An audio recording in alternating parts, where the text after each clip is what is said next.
All right, so let's talk about 5 reasons why you're not getting the job of your dreams. So, I've been thinking about this working in human resources for like almost a year. And something that I've noticed is that a lot of people don't do research on the job. So, they'll apply and they don't even read the job description and they'll just fill out just they won't even match the job description to their duties that they do in their current job, which is what you're supposed to do. And this is just good for your own knowledge to know about the company and know what will be expected of you. So, yes, that's a main thing that I would say stops people from really landing that job. And then reason number 2 is spelling errors and just not proofreading what you wrote. So I've seen this before, and if you're not going to put effort in it, I mean, you more than likely won't get the job in general.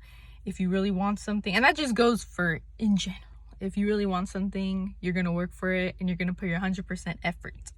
So that's something that you just need to focus on. Pretend that it's an exam and you're doing it for school, and think of it that way. Reason number 3 is you're not interviewing well. So say you keep going to interviews over and over again and you keep getting that email that says thanks for applying, but we've selected another candidate, which we've all gotten those. But something that stops people is not interviewing well, and that's something that you should do your own research on in general too. Anytime you don't know something, look it up. There's videos on YouTube. There's millions of websites that you can go with tips on how to interview. I've done it myself and it's worked out well for me. So it's being accountable for your own actions and thinking about, how could I have interviewed better? Did I do something wrong? Was I not making eye contact? There's so many things, but a lot of people will say, oh, I just can't get the job that I want. But that's incorrect, because what if they don't want to take a second and look at what you did? Maybe you didn't do something right. And that's what so many people have an issue with. So that's another main reason that I've noticed. And the next reason, which is reason number 4, would be people apply for jobs that they really want, and there's nothing wrong with that. That's maybe your dream job, and and maybe you're working your way up to that job. But if you're applying for a job and you do not have zero experience in the requirements that it asks for, you're more than likely going to get denied. So something that is good is to at least work in a company that is kind of just a general, like say you want to be an analyst eventually. So, and it requires clerical experience and whatnot. And say you've only worked in food service. Okay, so obviously you're not going to get that role. But if you work in a receptionist position or customer service base, like a banking job, for at least 1 year, maybe even 6 months. But if you work in that industry, it's going to show that you can handle working with confidential information and so forth. So sometimes you do have to work somewhere for a little bit, and even though maybe lower pay and it's not like the job of your dreams or whatever, but it's gonna pay off. So that's something that people don't want to do. They just want to jump to their dream job right away. And I mean, it's still good to interview because you're getting the exposure, you're getting that practice. I always say that when you interview, you're not really losing out on anything because you're practicing your interviewing techniques. So I don't think there's anything wrong with it. And the thing too, the worst thing that they can tell you is no. So if you get denied, don't be discouraged. Like, that happens. And I notice a lot of people are like, I'm scared, it's competitive, I'm not gonna make it. But I guarantee that it's gonna pay off. But again, be smart. So the last reason I would say is,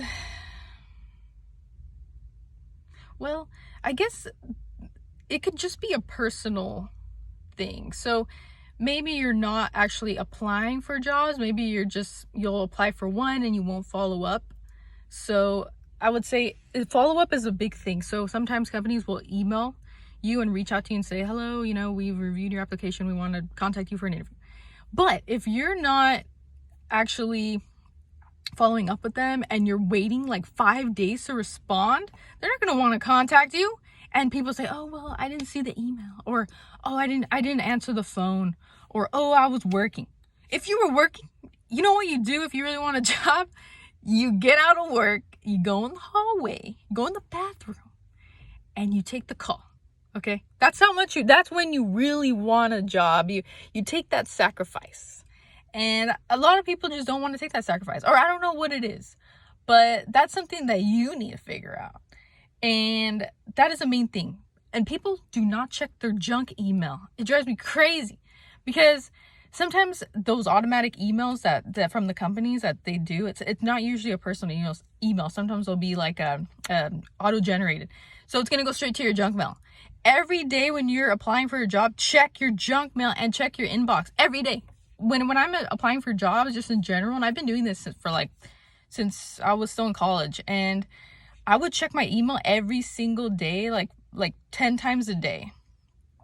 And that's just because you got to be on watch. It's competitive. You got to hurry up. You can't be wasting no time. But yeah, so that's just some things that stops people from getting their job. And it'll happen eventually, but if you're not taking the steps to do your part, it's not going to happen. And a lot of people don't want to face this, and I think they should, because we're all adults, and you need to take initiative, and you need to hold yourself accountable. So that's all I wanted to talk about. And good luck, and it's time for me to go to my job and start my Wednesday. But thanks everyone for listening. Later.